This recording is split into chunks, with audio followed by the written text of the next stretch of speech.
Welcome to Afro in the Know.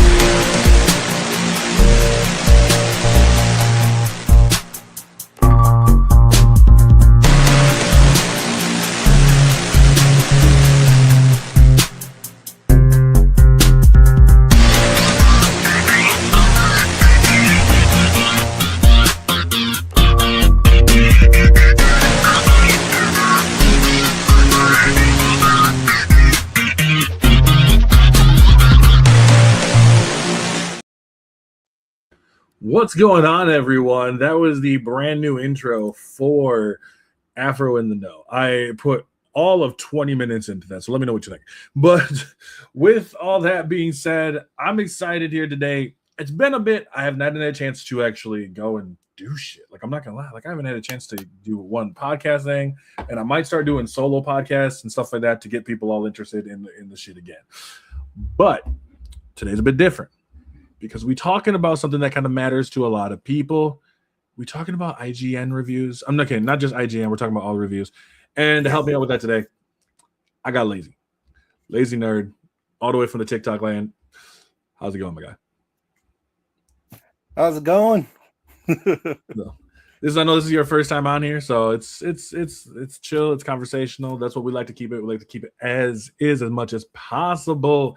There's a possibility that we might be having Captain GoofyHunter come in later, but awesome. That's neither here nor there. Hopefully he shows up. If he doesn't, I'm just gonna like message him and be like, "Bitch, what the fuck?" So we'll see what's going on. Anyways, we're moving on from that. We're moving on to something way more important. When we talk about reviews, suck, right? Reviews suck. When people talk about reviews all the time, reviews suck, and I don't think reviews all suck. I'll be honest. I think reviews can be extremely helpful. Obviously, in every aspect of life, a person's review can be huge. You know what I mean? So, if they like something, if they don't like something, because we use other people to also judge things. So, speaking of which, we're talking about the reviews when it comes to gaming in general. And like, do gamers just hate reviews? And it's kind of a hard concept, because I think they, in some regards, they kind of do. Also, be sure to check out the poll that we have up as well for people saying that is when it comes to these things. Do you listen to reviews or do you not? Comment below down in the comments. Let me know what you guys have to say. I want to hear that from all y'all. Do you listen to like critic reviews? Do you listen to like user reviews? Where do you listen to them? That is down. We see this down below right here. So for those who just chilling, having a good time, and for those who also do not know, Lazy, let them know a little bit what you are about. Well, first and foremost, I'm a dad. That's been pretty fun. Been gaming since 91. Started off with the NES. I did play Atari for a little bit, but the first home console was the NES with me, my brothers, and I. You know what I'm saying? And I've been gaming ever since. Every chance I get. I got the PlayStation 5. I got rid of the Xbox, but I still got my MetaQuest, and sometimes I access my Game Pass on my laptop when it allows me. But yeah, I'm just an avid gamer. Not really professional, but from time to time I go to different tournaments or whatnot. The newest tournament that's on its way come May 21st, that whole weekend, is a Combo Breaker out there in Chicago. Looking forward to that. Oh, I've heard about Combo Breaker. I have not actually been to it though. Like, I be honest, when it comes to fighting games, I'm not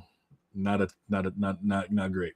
Oh man, well, you can still go as a spectator, and I'm telling you, it is a sight to behold. Many memories created, outstanding gaming moments created for the centuries. Like, as a matter of fact, there's another one you're probably more familiar with, Evo. I'm going to be down there in Las Vegas for that come late June. So yeah, it's pretty much the same thing. Just a bunch of people, fighter game enthusiasts, coming together, playing these fighting games and trying to find out who's the best. Competition. And man, I gotta tell you, the competition is really hot right now. Like, all these different people. Don't get me wrong, like, age ain't no but a number when it comes to fighting games, but it's nice to see the new cats coming in and putting their skills to the test. That's fair too. It's like every generation there comes like a new group of people that come in and really go to show. So I'm excited to see, because obviously I'm as a Tekken player, and like a kind of a lower average Tekken player. It's cool to watch like those higher ends, even in those like Tekken King to Tekken Emperor type shit, Oh and yeah. likes to see those and kind of move on from there. I enjoy those as well. So like, but when it comes to fighting games just in general, and I think honestly, I never find a person who only plays fighting games. I don't think I've You ever found know, just solely to play fighting games. that's fair because I mean, there's, the gaming industry in itself is just a variety of different genres that's out there for everybody to enjoy. It's hard to pick just one, but man, I gotta tell you, like for those who are able to pick that one, like they definitely put the time in, especially for these tournaments because we're not talking about a little bit of money here or a participation trophy. We're talking thousands of dollars for these winners. So there's some that is able to do it and they get in there and wow, it's just was it Sonic Fox, a few others. Man, these guys are just they're definitely professionals at the craft for sure. I don't feel like what's interesting though is like I don't feel like I learn a lot from them though. Like I've watched like some of them before, and even like in like things like Smash Bros or like Tekken 2, Tekken as well. I don't feel like I learn much from them because like the skill gap for that is so different from where like I'm playing versus where they're playing at, Right? that Yeah, it's like it's crazy. Like you don't most of those, I don't think people realize this too, is like if you're gonna watch high up players, and I think this is true, if you're gonna watch high up players, you will be kind of shocked to see a lot of the stuff that you see on lower ends, like the high combos and all that other kind of stuff. That shit don't exist. absolutely, That shit don't exist. absolutely. It's a humbling experience for sure. Like there was a point in time where I thought I was hot shit in Smash Bros, and I showed up to Evo, and it was just an expedition match. I am fighting for my life, and these guys are just chilling. Don't get me wrong, I won the match, but it was enough for me to be like, yeah. So I'm a spectator. I'm okay with that. I'm saying, like, I went to, I've done like like anime conventions have tournaments, right? And I've done those anime Yeah, convention tournaments. I've only won once, but it was in Smash Bros. But like I wanted to play like ones like Anime Milwaukee, and those ones you get those people who come in and yeah, that's all they do. Like that's like, man. and I'm not mad at that. I'm not mad at that. I'm only mad if I No, get not at bounced all. I'm a first little round. envious, honestly. I'm only mad if I get bounced first round. Like that's the only time I get upset. And Yeah. it's not even at the other person. Like I don't really go upset at the other person. It's just kind of whatever. It's usually for me, it is just myself. It is like I know what I'm capable of, and if I am not able to do that,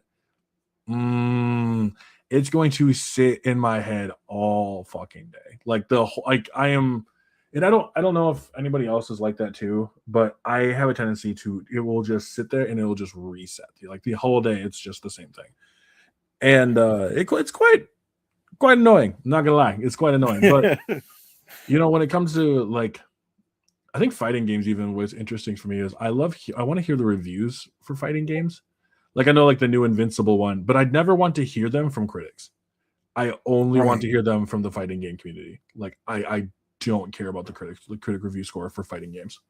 No, I understand. It's like we was talking about earlier. Some of these reviews is just they're as bad as and they're as bad as Rotten Tomato reviews at this point. Like you got these critics who in some cases is just looking for a buck, so they're just gaining their information from all these other players, and they're just putting it all together to make one big review. Or another, and they 9 times out of 10 haven't even played the game for themselves. And then you got people who will go along with these reviews and make their decisions uh, based on what these reviews are saying, and it's like it takes away from critical thinking. Well, I think also like for example, I always think of like G4, right? G4 when they did their reviews, I believe they had other people like playing the games, and then they would just give them whatever, and then they would just Right. the hosts Oh, I themselves miss just G4. talked about it. And that's something that's really interesting because that's something that a lot of players thought that was Adam Sessler and Morgan Webb's reviews, but it's not. It's the people who are actually playing the game in the background. And this Right. also seems to be a thing as well, is like I for me personally, like I always try to think that a lot of like critics when they get those games, right, when they get them, and you're going to give me only like a day or two to play through this whole game and try to give me like a fully like capable review of it, especially let's say you have to put in 15-20 hours because the game is longer, right? Let's say the game is long, you got to put in 15-20 hours into it. 15-20 hours, get the game down, and then get the review out. That ain't easy. No, Like, it's not, and it's definitely it's definitely a respectable craft for those who actually put in the time. I mean, I was going through IGN and looking at some reviews of games I'm currently playing now, such as Crimson Desert. I'm getting back on Avengers and the Kamala Khan story. I'm not a fan of the end game content, but I absolutely love the main campaign to that game. And just trying to prepare for this and looking up these reviews that they have, and some of them that they actually put time in work really well. And I think what made G4 so special, despite some of the nonsense reviews that we got, it was built. It's about community. You know what I'm saying? So like it gave people a place where they can go and relax and talk about gaming. But at the same time, though, on the other hand, really, with the way they were doing reviews, it didn't really feel too genuine. It didn't come off genuine, with the fact that they wasn't playing the games themselves. Although there was, I remember this one of the reviews they did. It was Def Jam Fight for New York. And they actually played that game with their creative character and everything. And that whole segment of how they went through it was fantastic. Fan-freaking-tastic on how they did that. But the other ones or whatnot, like trying to think of which game it was, where like the review was completely off, and I actually was playing the game as my other TV was on and it was talking about it. And I'm like, I am not having these experiences that they're talking about at all. Right. And I think that's also something that people don't really understand. Like when I look at reviews, right, when I like look at how G4 used to do their reviews, I remember a Review on the Run, which is actually a Canadian show, which I loved at the time. It was called Judgment Day over here. And okay, I remember Judgment Day. Yeah, I really enjoyed that show. Went back to watch some of the episodes and stuff. Didn't find it all that amusing, but it's kind of it's semi-inoffensive. Okay. But what I thought was interesting was that like there was a couple times where their review I didn't understand, right? And like so like I looked like for example, I was Metroid Prime. Metroid Prime was one that always stuck in my head because they gave it like a 7 or 8 out of 10, something like that. And like at my time when I was how old was I? Like probably like 13 at the time, like 12, 13 at the time, and they were like 15, there's 16. There's too much backtracking in this game, and I'm like sitting there being like, what is too much backtracking? What the fuck going on? And I'm just like, but like that was my 13-year-old self, not my 34-year-old self. You know what I mean? And like, yeah, there's kind of a fuck ton of backtracking in that game, and like it isn't always enjoyable. And so like it was also having to see from the perspective of the reviewer what they were seeing. That's the thing. Also looking to see what they were seeing. It's why like when it came to Game Informer and it came to the games like the Madden games, for example, it never seemed like they gave them a low score. Like it always seemed like they gave them like a 6 out of 10 or a 7 out of 10 or something like that, right? Right. And I was always sitting there and I'm like, why are you guys always giving 6 out of 10s? Like, I think this game sucks. But then I'm like, that's also not my experience. That's not their experience. Their experience is this game is probably a game of all games. Yeah. Like a game of all games, and so it's no big deal to them. I also don't like the term that people keep using of like they're just paid off. Because I don't like, you have to, in my opinion, if you're gonna make an accusation like that, you better fucking back it up and prove it. And that's fair. And that's for like, and which goes into what we mean about not liking these reviews or whatnot. You got some people who's not, you got some people who really not really how can I say, interested in the games that they're reviewing. We can tell by just reading, but for those who actually read the reviews, you can tell if the person actually played it or not. But then you got those Man. which annoys you, of course. Yo, I'm not gonna They'll lie. You know that though too. Yeah, I'm Yeah, very like open I about call that. them highlighter warriors. Like they only read like one or two sentences and that's it. Like, Yep. oh They're looking for something to complain about, and like they'll look only at the score, right? They'll look at the score and be like, oh, that was it, right? That they only gave it a 6 out of 10, and they yeah. don't actually go into why they felt the way they felt.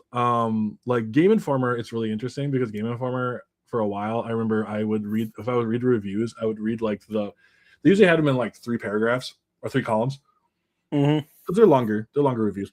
But like the lower second to like the third column is where you got into the negatives, and I was always interested to see what it is, what they talked about there, like why you not. Eventually, I stopped caring, because it was Yeah. just not worth my time. But it was just when I looked at like when I looked at the reviews, and I'm like, when I thought about it, for all I know, the guy next to the person who's doing this review is looking at him like, "What the fuck are you talking about?" Like, I I'm not really even. hope that's the case. Honestly. I think it could possibly be like the guy looking right next to him is like, bro, I gave this game like a 7 out of 10. Where did that come from? Like, how you give a 7 out of 10? What are you doing? And it's like, but that's his point of it, and that's the thing. That's why I when I look at reviews and how they have to review these games, because I mean, if you give me a game like Crimson Desert, and then I only get like 2 days to play this, and I'm supposed to clock in 100+ hours in order to really enjoy this game. Yeah. Or like even a game, like think about this. Think about a game like Persona. Like, if I have to only get through, I mean, trying to get through the whole game, that game's like over 100 hours, bro. Yeah, so a game like that, you're not going to get if you're people who are expecting a review within like a couple of hours to 24 hours or a day or two is not going to get. You're not going to get an actual assessment. Like you so yeah, absolutely. For Mm. those who actually take time and put time into it, like for example, the Crimson Desert review for IGN that I saw earlier. Not only was it written out, but the video they had with it was done fairly well. Like this person had to have put in uh at least what 100 hours into that to be able to come up with a review like that. It was actually fantastic. I will Mm. bring up the website, but computer No, it's problems fine. at the It's moment. fine. And this is also leads into something that I'm interested in too, is because I've seen people who are like, I don't listen to IGN scores because what I got. I don't listen to the critic scores because they're biased, and I'm like, all reviews are biased. Yeah. Like all reviews are gonna have some sort of bias to them. I was like, the fuck? Like, and so they're like, well, like, I'm like, you look at Steam scores, you say that the critic reviews are biased, but then you go and you look at the Steam scores. Like they're not biased at all. Apparently they're not biased. I don't know. Apparently they're not biased. That's wild to me. Yeah, somebody that's going to love adventure games is going to rate an adventure game pretty high up if they're getting what they want. Like for example, myself personally, I don't put that much foot in the graphics. Like, don't get me wrong, I enjoy graphics and everything, but if the gameplay and the story is on point, then it will be most likely a 10 out of 10 for me. But I don't think I've ever had a game that was a 10 out of 10. I that's don't fair. like using 10 out of 10s. There's no game to me that I think I can't think of. I mean, maybe like as an adult me, maybe as a kid me, probably. But as an adult me, I don't think I've had any game that's been like a 10 out of 10. Right. But Yeah, kid me for sure. Ocarina of Time, Majora's Mask, both yeah, like 10 out of 10. it's like Adult the me Ocarina of though, Time, Majora's Mask, Super Mario 64, Mario Kart. These are oh. all they're all 10. They're 10 out of 10s until I lose. Like this game Mario Kart is amazing, and then you get hit with like 2 blue shells, and you're like, "Fuck it, it's a 5." yeah, no, it's a 2. You telling me I was in first place this whole round, and as soon as I get 2 inches from the finish line, I get hit with a blue shell? No, bump that. It's a 1.5. No, I was I'm just done. playing Mario Kart. I'm doing a video ranking all the Mario Kart tracks for Mario Kart 8. and I've gotten Ooh. through like 7 of the tracks so far for the first video, and I ended up taking off the blue shell because I got smoked in two races. I got hit 5 times by blue shells. Oh my god! I don't think I've ever been hit. I've been hit with a blue shell and a red shell back to back, but 5 blue shells. Holy crap! Blue. That's how bad it was. Like boom, and then the second one came boom, and I was like, "What the fuck? That's not me. That's bullshit. Why are you doing this, bro?" Like I was like, "This is some horse shit." So they hated you. That was all hate. And I'm no love.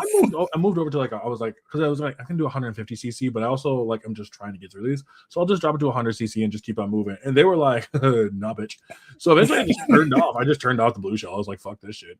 But I would have turned off the game. I'm done. There's no reason to play no more. That's it's a rating of a 1 now. Oh yeah, it's a rating of a 1. Also, speaking of which, I will not look at reviews that are like 0 or 1s. I don't think any game is like a 0 or a 1. That's fair. I don't really believe that games can be zeros. Like I really don't. I've never, and this is just anecdotal because this is my own experience. I've never played a game that was like a 0. Like there's no way. I've been able to find something in something. Right. The only time this game would be a 0 is if like I went to like put the disc in and it just like stole my identity. Damn. So Superman 64, that's not a 0 for you? Superman 64 is not a 0. Like it's a bad game. Sure. Yeah. It's not a well-made game at all. But it's at least a 2. It's still, you can still do stuff.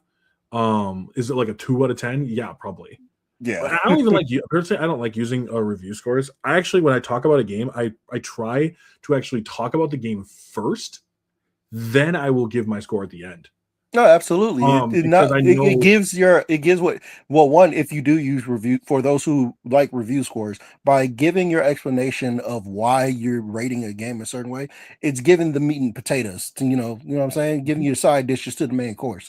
So it gives an understanding.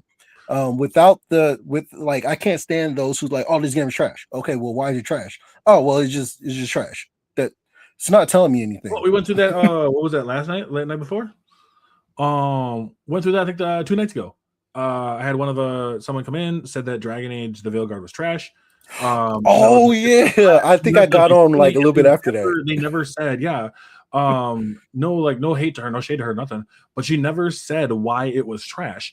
And that's definitely an issue that I have, is like, if you are going to say that a game is trash, I think you should be able to back up your statements on why it's trash, especially when it comes to the game.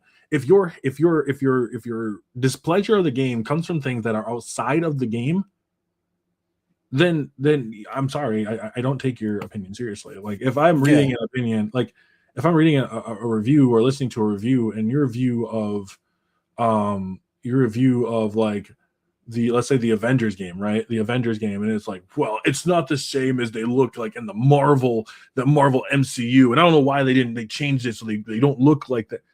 That's not that I'm not that to me, your opinion to me doesn't kind of mean shit, because there's nothing about, like, they never said this was going to be an MCU thing. It's just like we mentioned before, if someone drops woke then and moves on, then I'm just like, that's not a review, and I don't take that as anything. I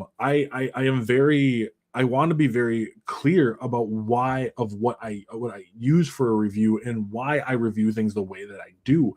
And it's because of the fact that I believe that articulation is going to be huge when it comes to actual reviewing. Absolutely. It's like what I said earlier. Like, it's like the critical thinking aspect is very important. You know what I'm saying? Like let's have some critical thinking with this. Everything is not just black and white. For example, like I absolutely hate I hate Kingdom Hearts 3.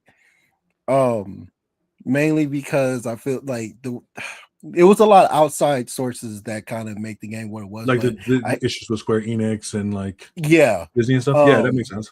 But like looking at the story itself, like because I also hate parts of the story a lot as well, especially what did you call it? Let It Go, Frozen. That Frozen part, I absolutely was disappointed in that. Like legit 95% of that felt like you was looking for Olaf pieces of him. I remember that. Like, and like every time you'd be like, "I'm over here," and you're like, I'm about to leave.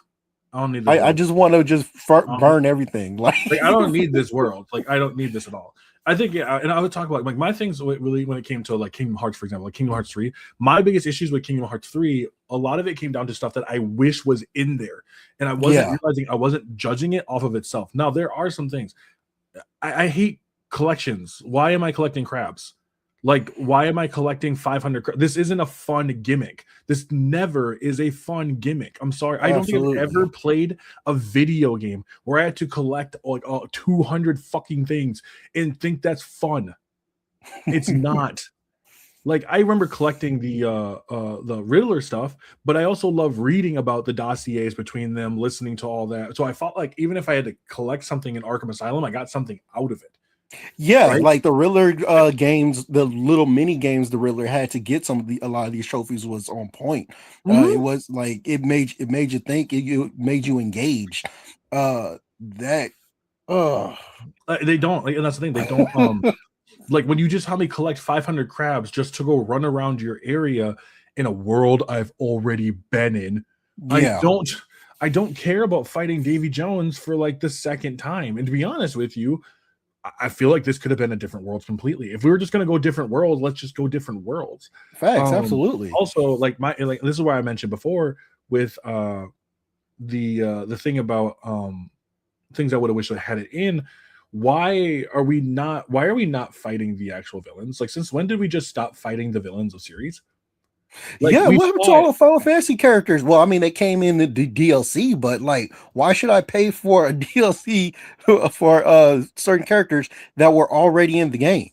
Well, like for example, for like comes to Kingdom Hearts issue, I like Kingdom Hearts. I actually think a lot of the reviews for Kingdom Hearts are a little overblown. Like, is the game piss easy? Sure. Are you playing it on like critical mode though too?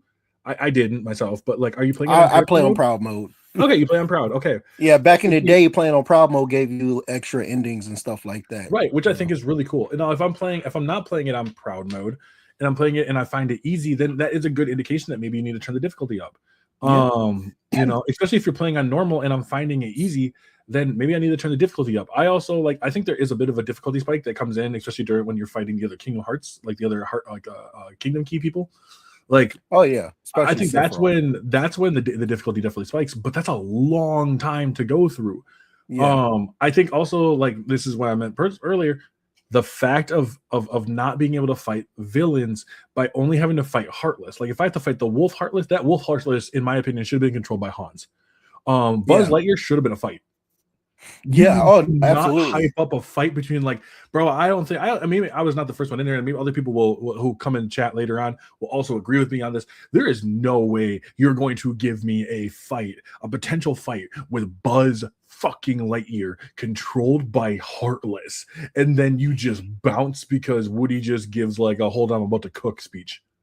Yeah, and don't get me wrong, I'm here for a good Woody speech, like anyone else, because I grew up on Toy Story, but they didn't have to blue ball us like that, because I was getting ready. They blue ball the hell out of us. Well, and I don't know if you got this part or not, but remember when you have to fight the doll? Yeah, and the doll's possessed, and the doll's just laying there. There's a really interesting piece of lore. There's like, does not every toy are able to actually move? Like, are some toys actually just lifeless? Yeah, that's a good question. I like this. I like that idea. Yeah, I thought that was super interesting. Like, that was a piece of lore that I don't think is canon, but I was like, damn, that is true. If not every toy is able to move, then what is the credentials of these toys being able to move? Like, what is the reason for this? And I was like, do they have a heart? Do they not? Like, it runs very well for the Kingdom Hearts lore in general. So that was definitely a great idea. That's a whole story for just a whole movie. That's a story for a movie in itself. Yeah, learning about. I was like, damn, could you imagine like them going to one and finding they're all just none moving, and why aren't they moving? That was so cool, and I thought that was awesome, but they never did anything with it. It's the same with like Tangled. Tangled was kind of boring. I'm not gonna lie. Tangled was kind of boring. But like, was the boss fight cool? Sure. I kind of the boss fight was fun. I wish the Heartless would have been her turning into the Heartless and becoming that. Like, Yeah, that would have made that would it be more nice to see her interesting. hair used in a villainous way versus It's what we normally get. it's a sense of like agency for the villain to be able to make the choice to become it, because we saw this in Kingdom Hearts 1 when they would choose to access the Wield the Heartless. Yeah, They chose to wield the Heartless, and they chose whatever they got out of it. It's literally the Seal of Ori Calicos Disney version.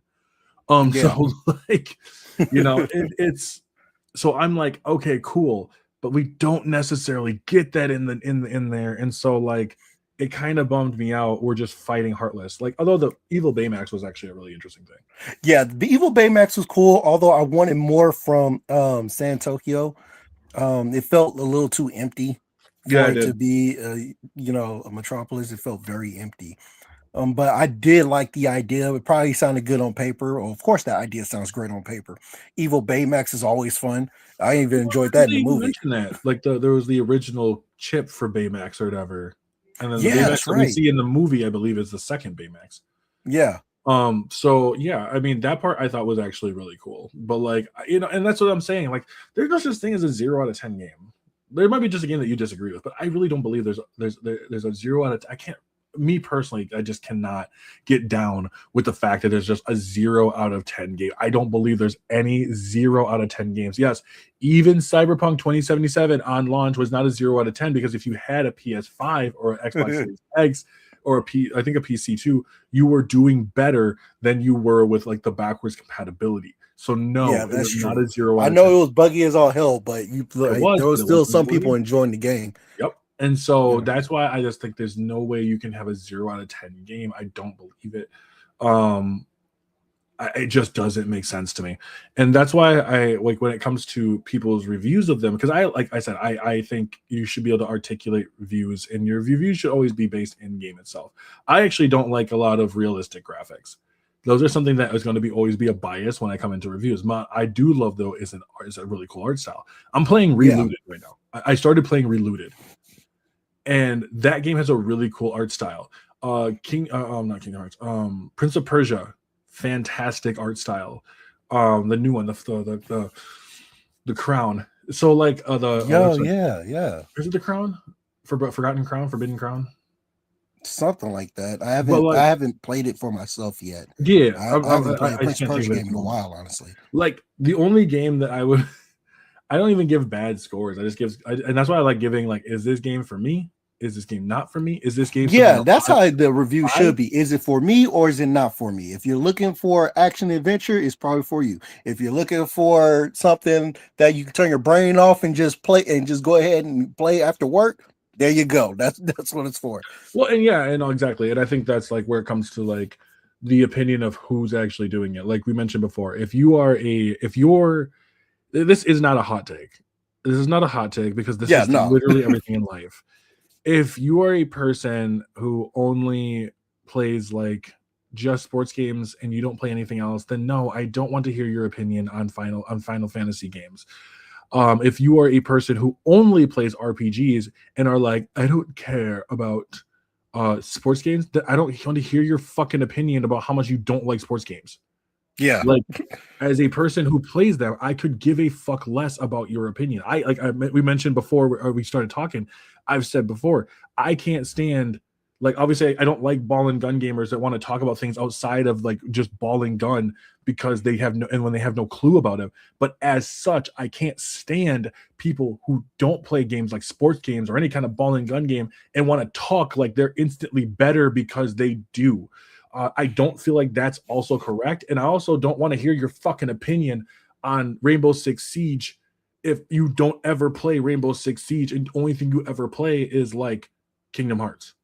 Right. Like get rid of that elitist attitude. There's no room for that here. Like it all stems from an elitist attitude. Yeah.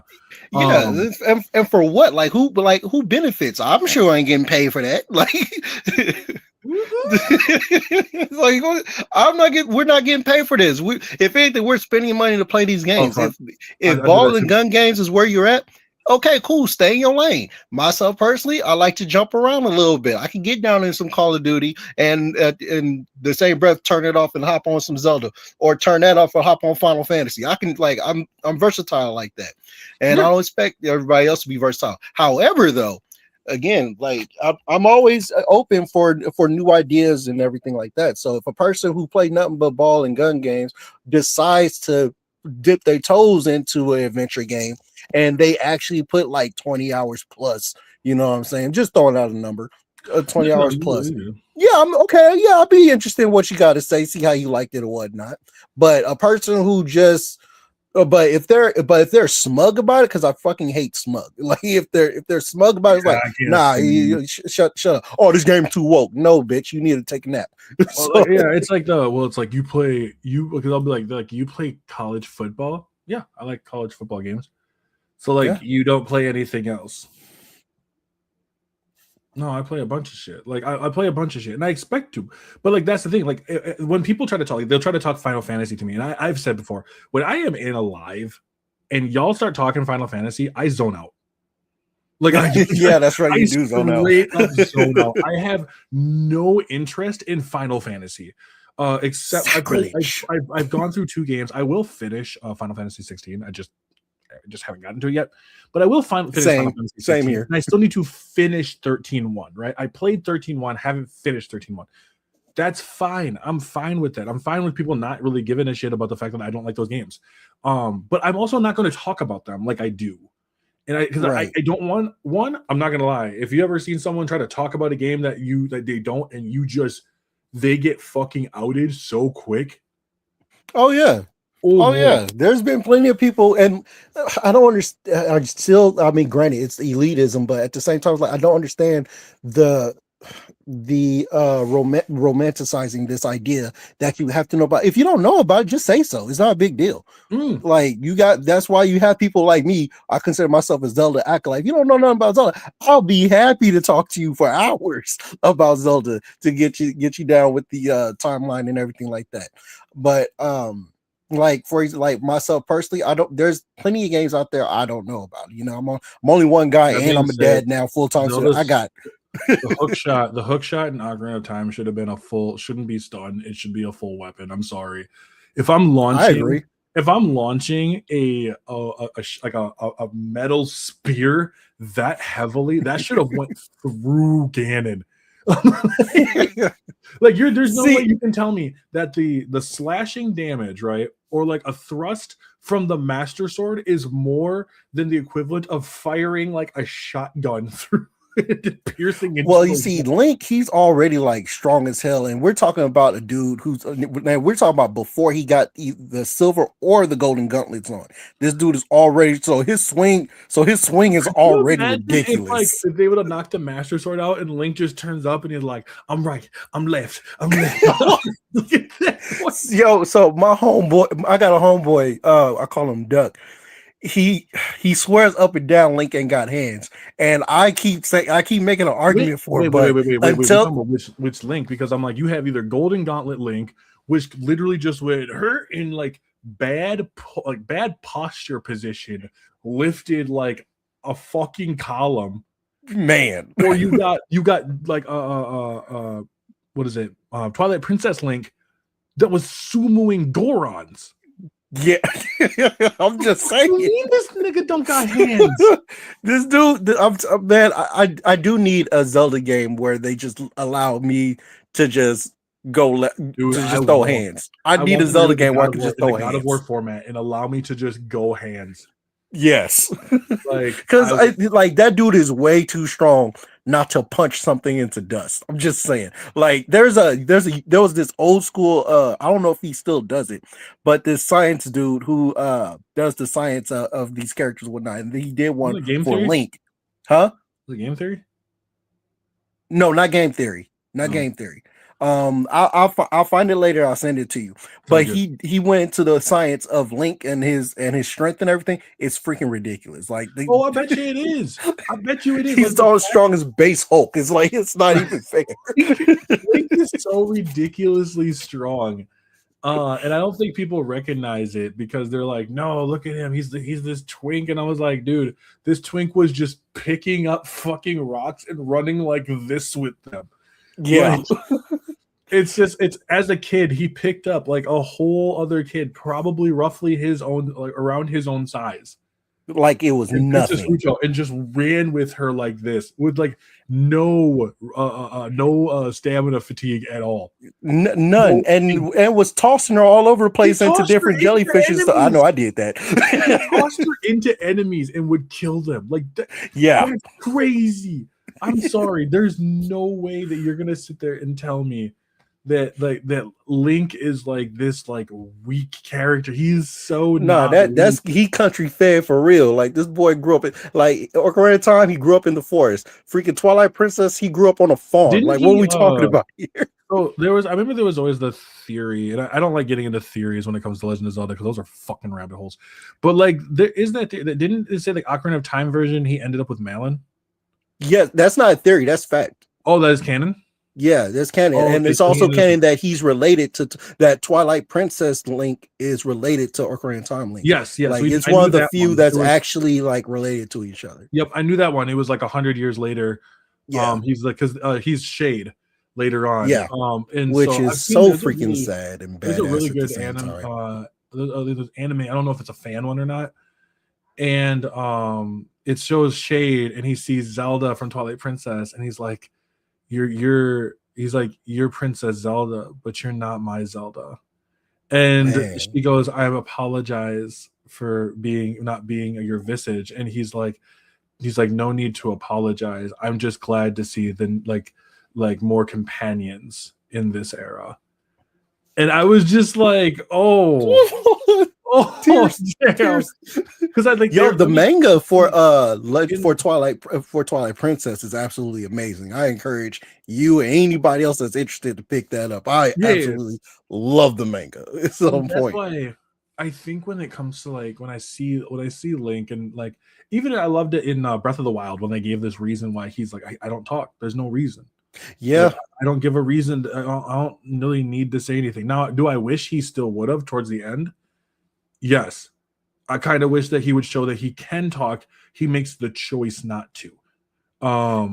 actually, okay, so the whole reason why he in Breath of the Wild when he first started with Master Sword and became the bodyguard for Zelda, that's when he stopped socializing as much as he did. And then of course, the 100 years he was knocked out for 100 years, came back. And so which is the same reasoning for all the other Zelda games that he don't talk. He actually does talk a lot. It's just they keep him silent for us to use our imaginations to be in his position. That's fair. Well, I know that they do like because I know like in the Ocarina of Time they did the ... which means that's him talking. Yeah, like, I believe that was him talking, and so yeah. And in Twilight Princess, when you click on like when they're first teaching you how to, then during the when they're teaching you how to do everything, and you Z target one of the people that's actually teaching you how to Z target, they're like, "Oh, that's that strong voice that I'm used to," but he didn't say anything. But the Z target was enough; it would basically represent him getting the person's attention, like, "Hey, I'm here," blah blah blah. So, okay, yeah, that makes sense. I thought that was really creative. So everybody take him as this quiet, stoic guy, but Ocarina of Time and Twilight Princess, he actually talks a lot. Well, and that's what that's one of the reasons I like him though too, is even though you don't hear him talk, he's also extremely he has a lot of expressions. Oh yeah. And so his expressions, he's thoughtful. You've seen him with, like, for example, when he was with Mifa in Breath of the Wild, and we saw that he had this softer side to him. We see that with Zelda. And I like seeing this soft version of a character that has he like when it's time to lock in, this motherfucker lock in. Yeah. Like when it's time to lock in, he don't mess around. I mean, you think about the Link's accomplishments throughout like the games and stuff, like, and throughout the different iterations, and that's the one thing that's always been true. When it's time to lock in, it don't matter. Yeah, like, he locks the hell in, especially, which I absolutely love, freaking Toon Link. Like that boy, he had no type of regard, like he had no type of connection to the past Links at all, not even to the royal family. And this dude, his sister got kidnapped, he was woken up when he didn't want to wake up, even though it's his birthday. He's like, okay, everybody got to go. And he went and he had no business. No, true though, everyone gotta go, and I love that. And I think that's what makes like Link super interesting, as well as just the fact that no matter the era, he's always the same. No matter what iteration, he's always the same. And Yeah, that spirit of the hero. Yep, he is the spirit of the hero, and it's just no matter what. Just like with Zelda, Zelda takes it's different because Zelda takes different form. I love. It's gonna sound so crazy. I love that, like in the Toon Zelda. I love the kind of brattier Zelda. I do. I love this fact of because she's not. I don't think she's like super. They're not old. They're still kids. Yeah, they're like so like ooh. she has this kind of entitled attitude, and I'm just like, yeah, I like this. Like I mean, she was a pirate captain, so she's taking what she wants to give nothing back. You know, that type of attitude as a pirate captain at a young age. So that says a lot right there. And like having her own crew, so she's bossing them around, not used to people telling her no. And then here come this kid with and we see that with like Phantom Hourglass. We see that in Spirit Tracks. Like we see a Zelda that's not like she's not like the Twilight Princess version, has this lot of grace to her. She's kind of just, and I like even in Breath of the Wild, we still see a Zelda that's still a little like, why are you following me? I don't need you, whatever. And then have you read her diaries? Isn't that where the Yiga shows up too? Yeah, and she's Link saves. I believe it's Link that saves her. Link saves her, and that's when she started looking at Link a little different and everything. Like but maybe to your point, she gets down and dirty. I like that. Yeah, like she ain't afraid to get her hands dirty. That's why I love Legend of Zelda Echoes of Wisdom, because like she's the main character you get to, which it's unfortunate, but we should have had a Zelda led game a long ass time ago. Yeah, I know. You know what? We got this, and I liked how the fact that because I've only seen from what I've watched, right? And I like the fact that they have her using more of like puzzles and more of her mind and stuff, because I mean, I don't believe Zelda is not like a bruiser like Link is, and it makes sense that they would be very, very different from each other. If anything, Ganondorf is the combination between the two. Yeah, absolutely. Like. And so, like, when I look at Zelda and I watch the way that she fights and stuff, and that she uses the clones of other characters and stuff like that, I think that's really cool. Like, I think that's interesting. And, the different variants of Link and stuff, too, that we get to see along the way. Same with the Link, the difference of his villains. I mean, the villains that he takes are, yes, they're always, like, end of the world shit, but they're always interesting. Like, I think one of my most interesting, it comes down, is Zant. I love Zant. I knew you were going to say that. Zant was an interesting character. Like he definitely had a lot of energy. He had this lot of energy, but then at the same time, when you realize that he's actually being controlled by Ganon. Yeah. Like, and I believe, if I remember, and correct me if I'm wrong on this, he, like, at the time, legitimately did not want evil for his people. No, he didn't, but with Ganondorf being sent back into the mirror dimension or whatnot, and like all that evil, it just like there was already being corrupted and everything, so he just fell to corruption. Well, and then Ganondorf further corrupting them, and that made sense to it, because I don't believe, because Zant is not, Midna's the real ruler of Twilight. Zant was not. And I always thought that, like, Zant was such an interesting one, because when the no offense, but like when the mask comes off and we just watching this over the top wild whatever, it gives a lot of feeling of Skull Kid. Like, you're absolutely correct. But in this case, despite good intentions is paved way to hell, but like this dude reverted to Ganondorf as a god. Like, so to be fair, do you blame them? Like, I mean, no, I don't blame them at all. Like, the Triforce of Power trusted, went to. There's still no explanation for how he got the Triforce of Power. In Ocarina of Time, he got it because he was he had an evil heart. Touching the Triforce, it broke into the three pieces where it went to various different people. Twilight Princess, there is no explanation. They executed him, and Triforce Power was like, nah. No, the Triforce, and I think it's one of the things where the Triforce needed to step in, because we can't. I think the problem that they have is that they can't have the other two without the one. And so, since Link already at this point seems to already have it, or Zelda, at least we know at this point, already has wisdom. So, like, it just happened to show up, that power that Ganondorf got, killed the Water Sage, and then got launched in. Which I was like, when he ripped that chain out, and I was like, okay, this is the game that like I've been waiting for. Yeah, I was like, oh, this is dark. Oh, this is dark. And so, and that's why like when I was writing like a fan fiction of it too. Nice. Going through and it was called like Secret of the Royal Family. And oh man, that's fun. yeah. So it basically the whole thing was it was going to start off. It starts off, I should say, with them going through the Shadow Temple. Going through it combines a lot of different areas from it. So like they're all in different sections. So like they go through the Shadow Temple, and like Zelda's whole thing is like I need to find like she's kind of like freaked out. The only one because it's the fucking Shadow Temple, but like the fact that this is where my family put people. Like, what is going on? Like, I need to be able to restore my family's name. And so they end up fighting a wall master. Yeah, and that's awesome. That one, yeah. So they go into this room and it's dark, and the only thing is in there is this big light in the circle in the center. And when they go in, that's when the wall master drops. And you're looking like a monstrous sized wall master. Wow. And like they have to fight it. But the problem is that it doesn't fight them in the dark. So if you leave that light, it disappears. It goes right back up. See, that's the beauty of the Shadow Temple. There's so much lore in the Shadow Temple alone. You can get away with making a trilogy game out of that by itself. It was fun, bro. Like I did this whole thing where that's awesome.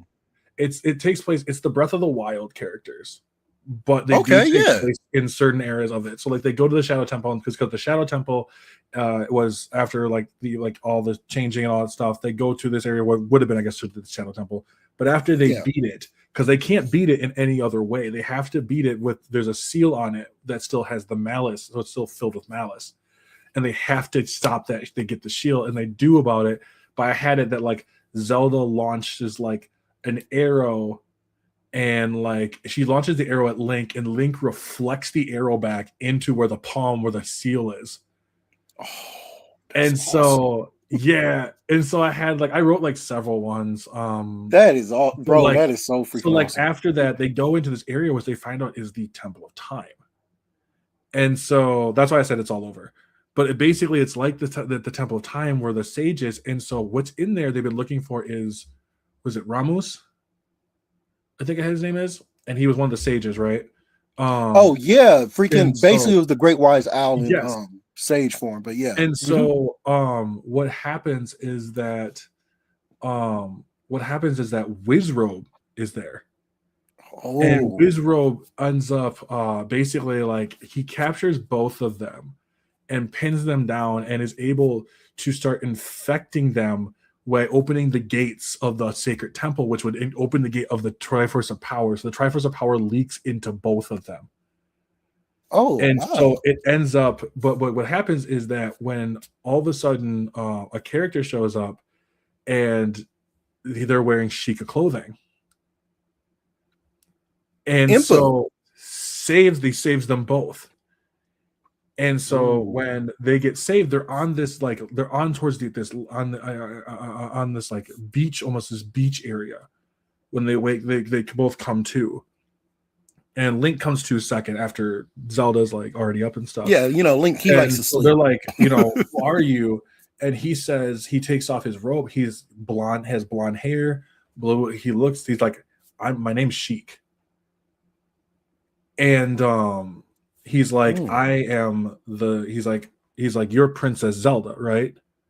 And she's like, yes. He's like, I am the son of the royal family. Oh, that is, man, that gives me Link to the Past vibes for it. Well, no, not Link to the Past. The original Legend of Zelda game. Legend of Zelda. Yeah. So I've been man. I moved it forward where the group of them gets so they get like saved by them. They start recuperating. She's seeing that there's a village of just Sheikahs. Like this, he almost like rebuilt a village of people who are outcasts. Oh, that's so bad. Of the royal family kicked them out. They were like people who didn't agree with the royal family, and so he created this whole thing of Sheikahs. That makes But he calls sense. it reviving the Sheikahs again. Yeah. And so they all have the sign of the Sheikah, but not all of them. Some of them are just family members, whatever. And all of a sudden, a bunch of Moblins show up. And the Moblins show up, and like first it's Zelda, and Zelda's like looking like it's just her standing there because Link and Sheik go off for a second. And she's standing there, and she gets this voice in her head telling her to use it. Like you can take these. They're nothing. You know what I mean? Yeah. And she's getting there, and like as she's staring, her eyes turn this like kind of like malice red, and as she wants to defend these people from the Moblins. And so that's when Link and them show up. But I did have one where I wrote one. This is actually the first one I wrote was actually when they're going into the woods and they're into the forest, the Deku forest. Like I said, it's all over. I got to let people know so like someone doesn't come in and like that doesn't make sense. But like they go into the Deku it's fiction, forest, people. It's fanfic. and It's fanfic. they hear this ruffling around Epona. And they're like, what the hell? And so Link goes in to go check the bag, and he gets bit by a Skullita.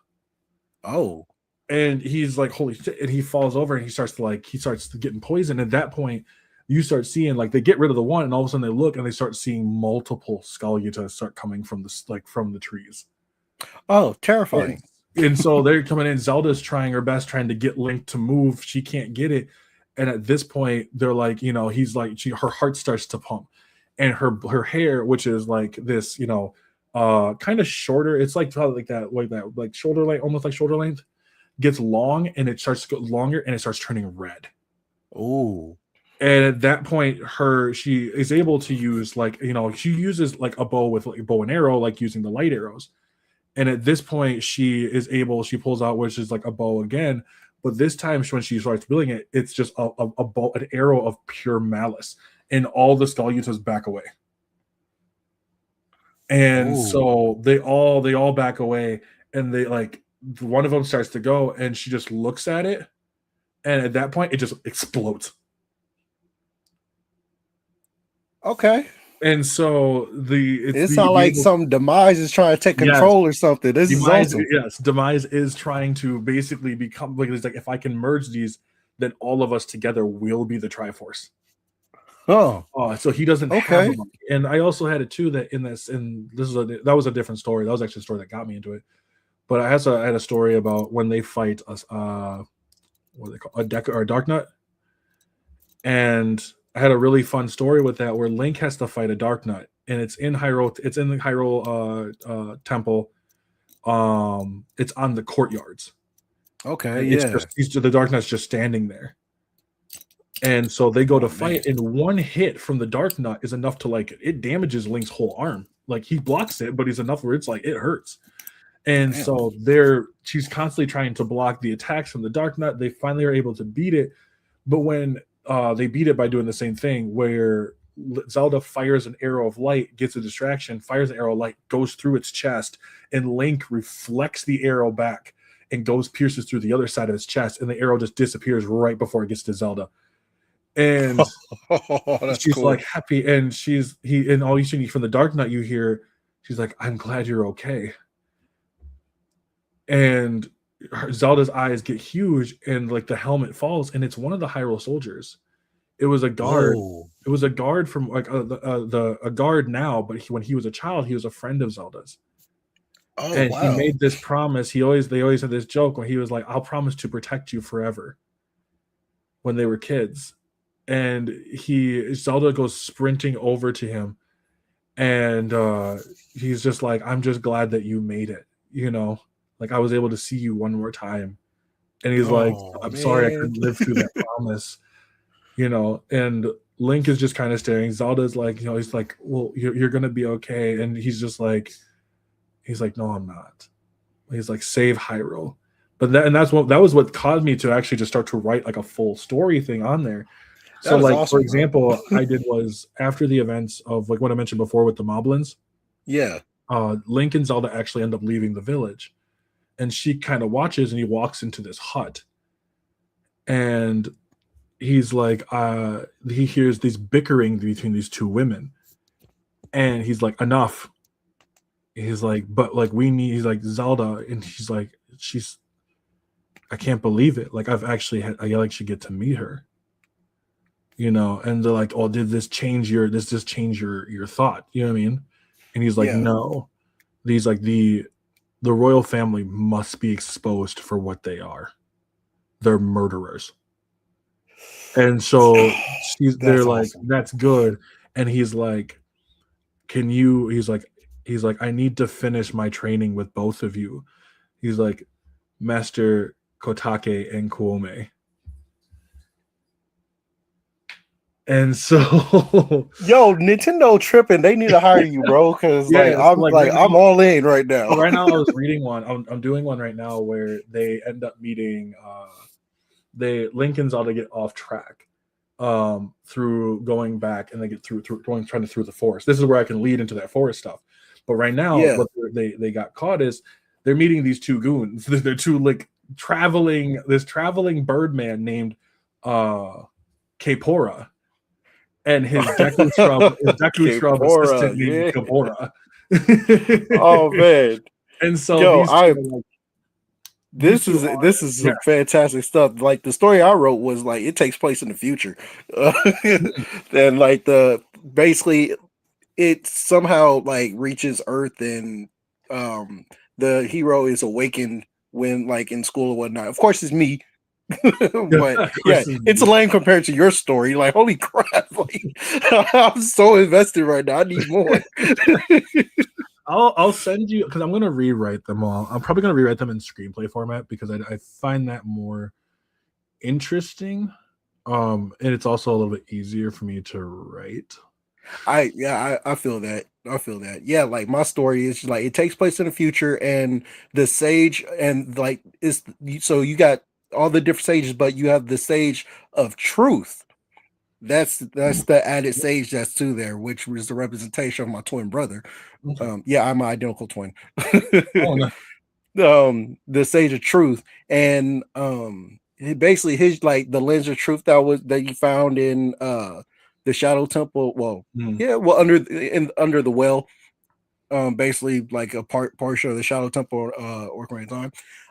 He's actually like his character. Well, the spirit of the sage of the truth is responsible for creating that, and like basically Ganondorf is awakened in some dude in the future as well, and well through demise, and the whole ordeal was to get that sage of truth, the truth lens or whatnot, and to awaken the big serpent that's within the Judeo-Christian Bible and everything. Yeah, it gets weird. Damn, yeah, dude.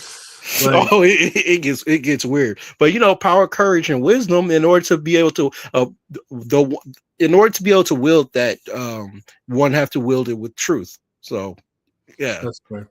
No, and that's why I love like seeing like people's like stories that they can come up with. And that's why like when I did the Legend of Zelda one, it just felt it was just to like recreate bosses and enemies into different styles that could work. And I always felt like I had one of them I was working on that I stopped. That was about the Dino Foals and the Liz Foals. Wizrobe was probably one of the more interesting ones because I feel like him being a sub boss or a sub like antagonist is definitely interesting. absolutely. Because like so I have it is that how Zelda is the Twilight First of Wisdom, right? And to be honest, that's what the king was hoping for.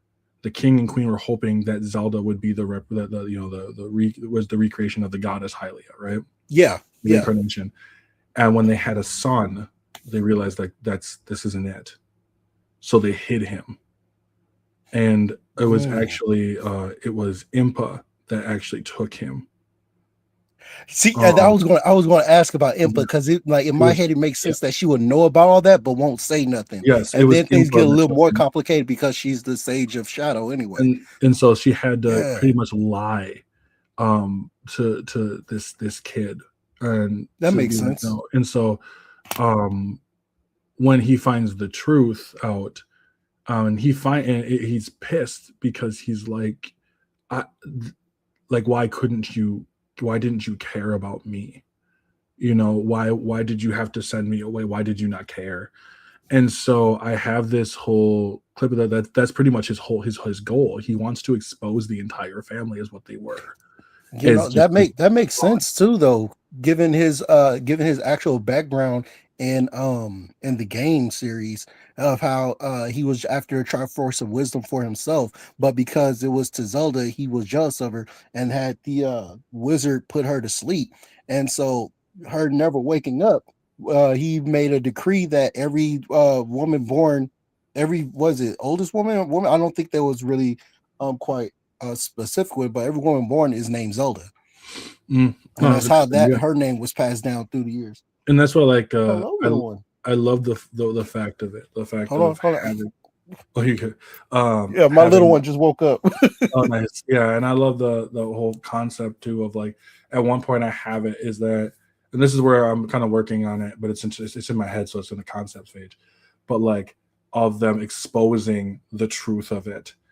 He's like, but I am your rightful king, the one who's supposed to be here, because he can't use the power, like the Triforce of Wisdom and Courage. However, if he is in contact with one, then he can.